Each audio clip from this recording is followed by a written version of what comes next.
Alright guys, how you guys doing? I'm gonna be showing you how to use your Akaso V50 Pro action camera as your dash cam. It's very easy. This is very first four tools actually comes in a box when you purchase the camera. I'm just gonna show you how to put it together. Very quick and easy. Very first thing you wanna do, you wanna go ahead and put this in just like that. And the next step is you want to securely put your camera in here. Okay, here we go. Camera goes in there, close it, boom. And the very next step you want to do, make sure this is aligned, right? Make sure it's aligned. And then you want to put this right in there.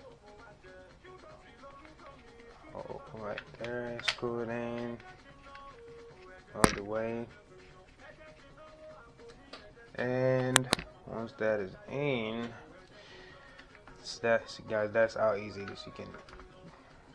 And once you go to your car, take out the sticker, right, and then place it on your dashboard.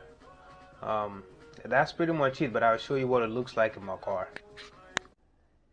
Hey guys, this is what it looks like after I install it in my Mazda 3 Sport 2019. It does look good. It looks very durable. I drove it around for like 30 minutes. It wasn't shaking at all, so it does really look good, and I would really recommend it to you guys. Yeah, and you can easily pop out your cam like I showed you. Just pop it out, take out the camera, put it back in whenever you are done. This button right here is for to start recording. The first button that will start recording it, and then you also press it once you are done. This is the power button.